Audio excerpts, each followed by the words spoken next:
Parce que c'est le choix de Sadio Mané, je n'ai pas compris.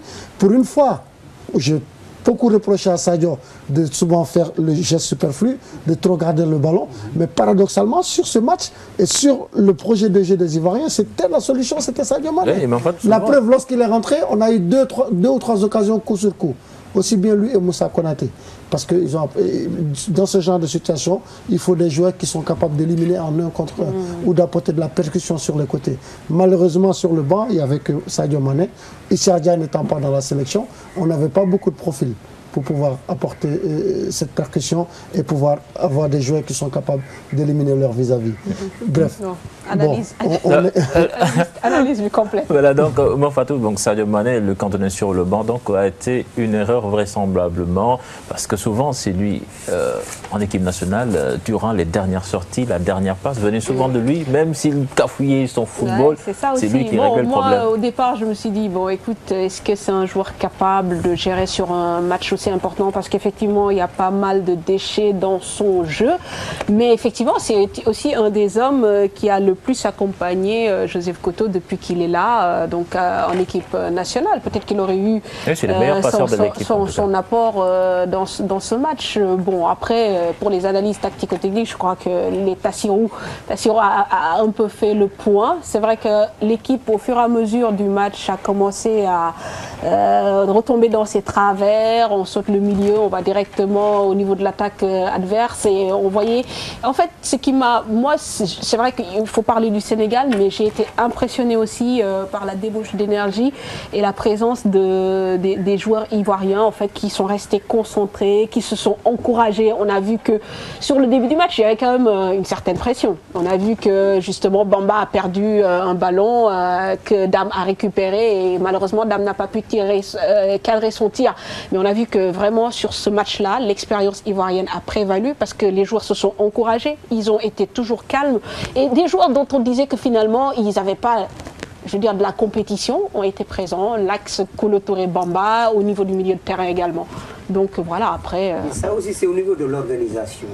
Au niveau de l'organisation, quand tu gères l'espace et le temps, que au niveau, comment dirais-je, que tu occupes rationnellement le terrain, mais tu ne seras pas fatigué.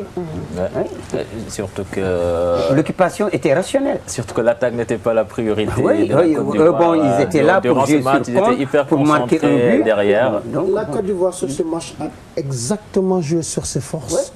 Ils nous ont donné 20 minutes de round d'observation. Ils ont géré ils voulaient aller à la mi-temps au vestiaire sans être menés au score. C'était ça leur objectif. Ils y sont parvenus. Parce que pendant toute l'après-midi, ils ont passé le temps à coulisser toutes nos attaques. Ils se déplaçaient en bloc, ils revenaient en bloc. Et ils y ont mis de l'agressivité. Rappelez-vous que c'est Zokora qui fait sortir Idrissa Gana parce qu'ils ont vu que c'est le joueur qui les fatiguait. Et c'est volontaire, la blessure, à peu près, je peux dire qu'elle est volontaire. Il a donné 3 coups successifs, Maestro Zokora, sans prendre le moindre carton, même pas d'avertissement verbal, parce que Didier Drogba, au même moment, chaque fois que l'arbitre sifflait, continuait encore à lui mettre la pression. À lui dire non, vous ne devez pas siffler, monsieur l'arbitre, non, c'est pas normal, non, il n'y a pas faute. Ainsi de suite. Alors que c'est lui qui a blessé Idrissa Gana. Ayant compris cela, une fois Idrissa Gana est sorti, mais la tâche était beaucoup plus facile pour eux. Et en deuxième mi-temps, ils se sont appuyés sur leur véritable force. Accélération, la vitesse et la percussion de Gervinho, le talent et la clairvoyance de Yaya dans le jeu. Et maintenant, ils ont cherché les balles arrêtées. Yaya sur le premier but, Yaya, il a avalé l'espace. Tout à fait. En partant avec la balle, il a avalé l'espace. Et nous, ça, on n'avait pas ça aussi dans notre milieu de terrain. Mais surtout aussi, le Sénégal était en attaque. Et mieux sur le coup franc, le but de Didier Drogba.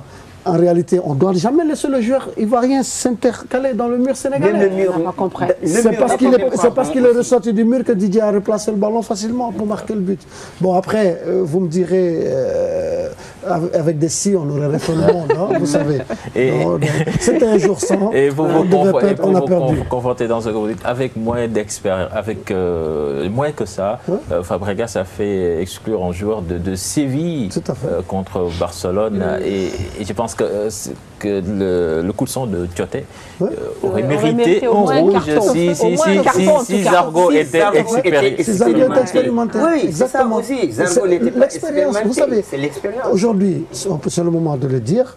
Je crois que la plus grosse connerie que nous avons faite, c'est de vouloir du jour au lendemain faire tabula rasa de tout ce qui a été fait avec nos joueurs et ramener carrément une équipe jeune. Oui, une équipe jeune, mais tu le fais à dose. Vous ne pouvez pas du jour au lendemain. Entre Abidjan et Dakar, regardez ce qui a changé dans l'équipe. Au moins 5 ou 6 joueurs ont changé sur la ligne de départ. Les 2 joueurs qui étaient les plus expérimentés dans le groupe d'Abidjan ont été écartés. Kader Mangane et Isiardia. Les 2 ayant commencé, ironie du sort aussi, ont commencé leur sélection, les premiers matchs en sélection ensemble, en Gambie, lors d'un Sénégal-Gambie. Tous les 2, ils étaient à leur première sélection en équipe en 2005 contre la Gambie, à Banjul. C'était le 16 juin 2005 exactement. Et donc, vous voyez, on ne peut pas, après avoir enlevé toute cette expérience, s'attendre à autre chose. Mais moi aussi, là aussi, il y a un autre problème. Parce que au niveau de Kader Mangane, de Diagne Faye, de Koundoul, mais moi, si j'étais dans les staffs techniques, je ne vais pas les prendre. Oui, parce qu'il faut aussi qu'il y ait une discipline, une rigueur au niveau du coaching. Parce que vu les déclarations de ces joueurs-là, ils ne méritaient pas. Mais à un moment donné, est-ce que ce n'est pas au coach aussi d'imposer un style?